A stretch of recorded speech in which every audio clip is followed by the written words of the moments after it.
How's it going? Another beautiful day, and we are covered in dust today, but that's all right.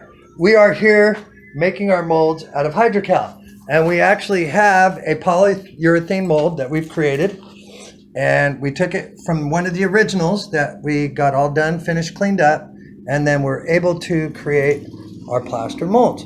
So what we're going to show you today is how we've been doing that. And Justin's been working hard at getting this done for us.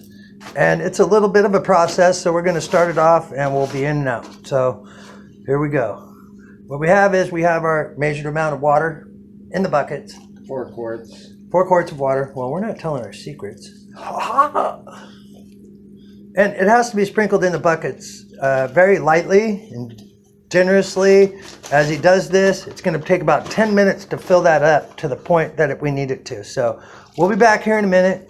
We're just kind of giving you a brief idea of what's going on and what goes on behind all this processes of making all this. Peace out. See you in a bit. So what we're looking for here is like a dry lake bed effect when Justin gets done applying all this Hydrocal into the water. He'll get to a level to where it'll start looking like a dry lake bed effect. And then we let it sit for a few, 10 more minutes or so. And then we come in and we mix by hand. So peace out. See you back in a bit.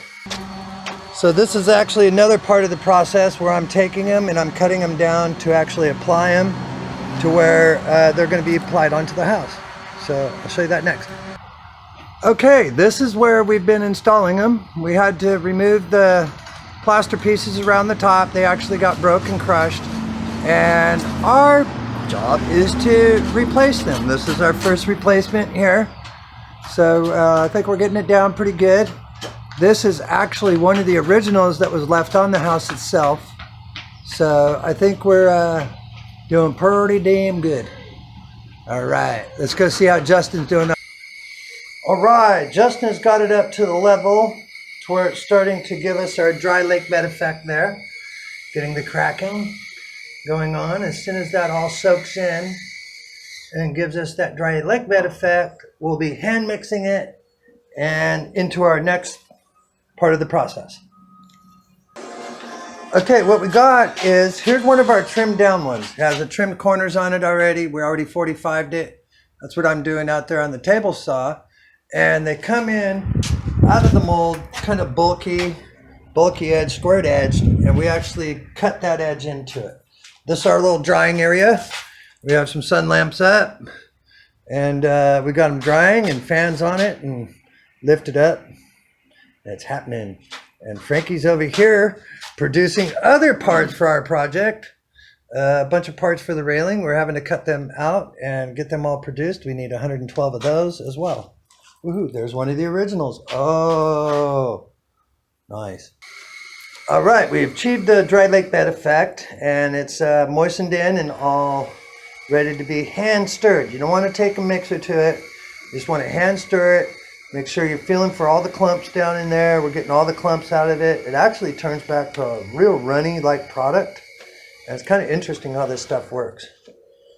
And our next step will be pouring it into the mold.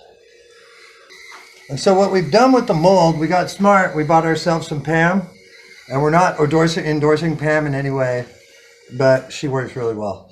Anyhow, what we've done is we've learned that by spraying our mold with Pam, it actually releases out really nicely, and we end up with a really nice finished end product.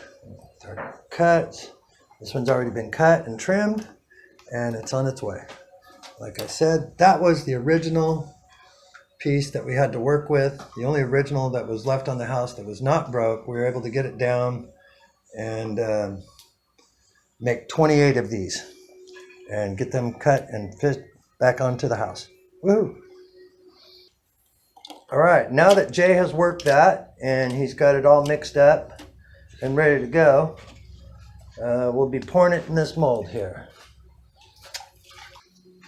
All right, here we go. Another part of the process. And look at that.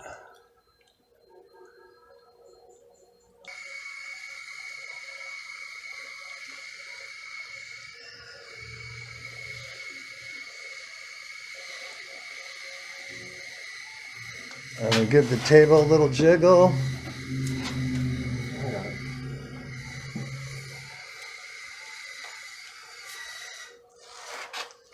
Gets it nice and flat and leveled right to the top edge of that. We're trying to keep them really consistent on the thickness, so when I go to trim them up and we go to install them, that they're really pretty much kind of all the same size and thickness, and makes it easier to work with on the other parts of the install. All right. Be back shortly, show you guys how that dries up and how we pull those out. So the